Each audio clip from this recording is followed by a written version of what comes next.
I get out of there before they threw water on me.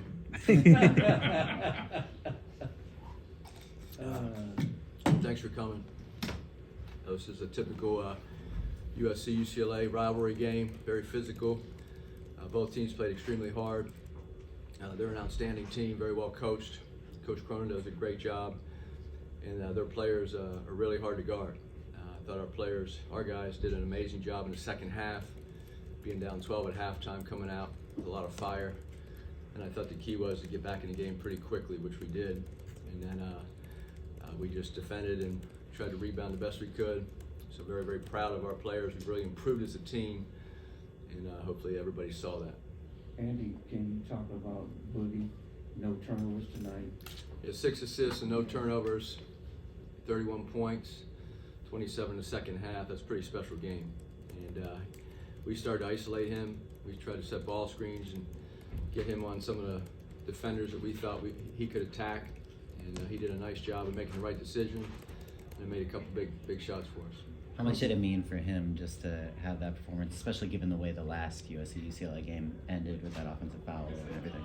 Well, yeah, Boogie was upset last game at Poly where he missed a shot to tie it at the end. Also was called for an offensive screen with 15 seconds left in the game. So he was disappointed, but hey, we're a team. That one play doesn't decide a game usually. But when you have close games down in the last minute, you like to win some. So tonight, it didn't come down the last minute. Our guys did their job. Did that comeback at Poly give you a base for a belief at halftime tonight that you could make the run that you did? I think it was 27-6 over the first 12 and 30 to really, you guys took complete control of the game at that point. Well, I think our team has been very streaky at times this year offensively. In the first half, we were up 14-9, and then we didn't score for about, I don't know how many minutes.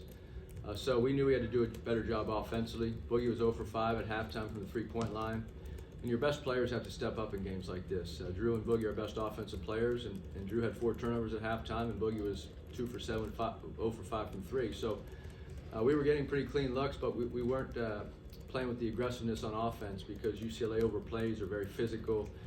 And I think we couldn't get into bonus. We couldn't even get a shooting foul because we weren't doing our job offensively. So I think the last game, every game is different, but we've been down quite a few times this season and have come back and won.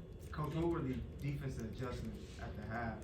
They started off scoring early. Tiger Campbell had 10 and a half, ended the game with only 14 points. What were the adjustments made? Well, we really started to hard hedge the ball screens, try to put pressure on their guards so Campbell couldn't get in the lane and the other guys. And then our big players, our centers, Josh and Vince, did a really good job of getting out on their ball screens and then getting back before they could reverse the ball or throw it into their bigs at the rim. And our other players would tag on the ball screen roll and get back to the perimeter. And the three-point line was a huge factor.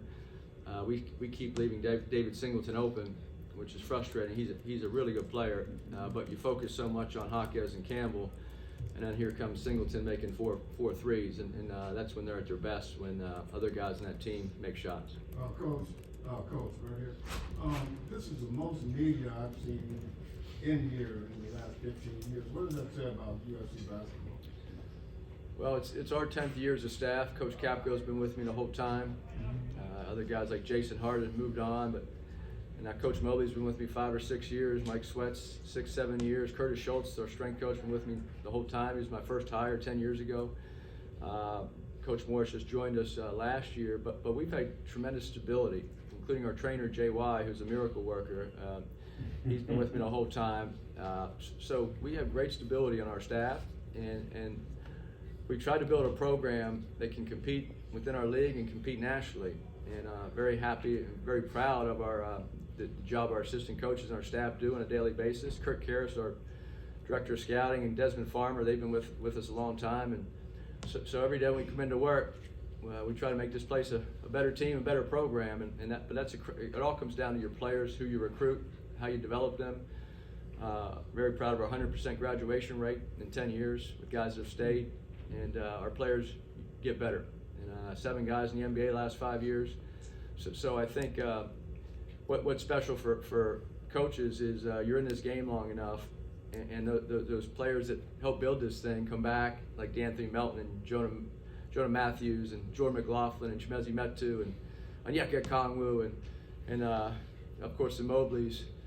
Kevin Porter Jr. is in the NBA now, and so Nick Rakocevic was a heck of a player. So those guys kind of got us over the hump to rebuild this program, and now they're on their way, making great careers for themselves, still playing basketball. And now we have a new wave of guys, but that success throughout our program has allowed us to recruit Vincent Uwachukwu out of San Antonio, Trey White, Uzziah Sellers, etc., Johnny Wright, and now we have the 6th-ranked recruiting class in the country coming in next year with Isaiah Collier and Silas Demery Jr., who's here, and Arrington Page, a big kid. So we're very proud of where our program is right now. However, this is a long season, and we need to stay focused, because in this game anything can happen. And if you watch us, sometimes we're a little streaky, so we have to enjoy this win and realize there's a lot of basketball to be played.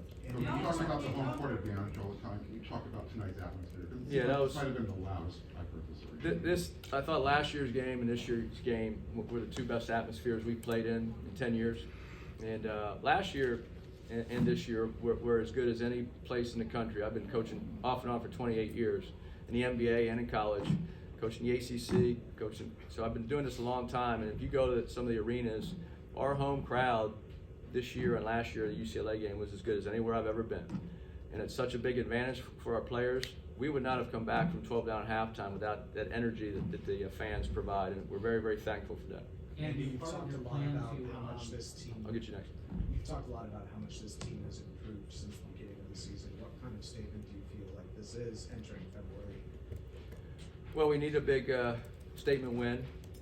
We almost had it at Pauley 3 weeks ago, and we won a great game on the road at Arizona State on Saturday. Our team is playing very well. They've improved a lot, and that's what we like to see. Now we have Vince back, and he's a difference maker with his length. He may not be a huge scorer right now, but he really creates problems with his length and his athleticism inside, and he's a good rebounder. So it's fun to see the progression of teams. This team is, we weren't sure what we had, especially after the first game. We lost on opening night, and we could have played anybody and lost that game. We were so bad. So we're very proud of our guys hanging in there and improving. Andy, is it part of your recruiting strategy to have Silas here to be able to tell him this is what it's always like? Well, he's already signed with us, so we don't have to impress him. So his family wanted to come out here. He wanted to come out here for a game, and I think his high school team's 24-3 right now. He's having an amazing senior year. What a great player he is. But I think it's cool to have him see this atmosphere, because we need that next wave of guys when Drew and Boogie leave to come in here and help us keep this winning in the future. Coach, where does this Boogie Ellis rivalry performance rank in your eyes over these past 10 years against UCLA? Well, I'd say Boogie this year and Drew Peterson last year, pretty special performances. Drew had 27, I think 12 rebounds, 27 points, 12 rebounds, 5 assists last year, and Boogie has 27 in the second half, 31, 6 assists, no turnovers. I mean, that's pretty special. So those guys, as I said, are our two most talented offensive players, are first team all conference, and you need those players to step up in big games, and they did. How much easier does like a Boogie Ellis make your job when you're playing a tough defensive team like UCLA? The shot clock's getting low, and he can just go get his at the end of the shot clock and do his thing. Well, we started. We changed our offensive style in the second half. Instead of trying to get ball movement, we just went right to Boogie and Drew and put them in isolations and had them create for themselves and for others. And Boogie, when he gets it going, he's really hard to guard, because he can drive it, he can pass it, and he can step back and shoot the deep three. But he played like a first-round draft pick tonight. It was very impressive. All right, thank you. Thank you. Thanks, Andy. Okay.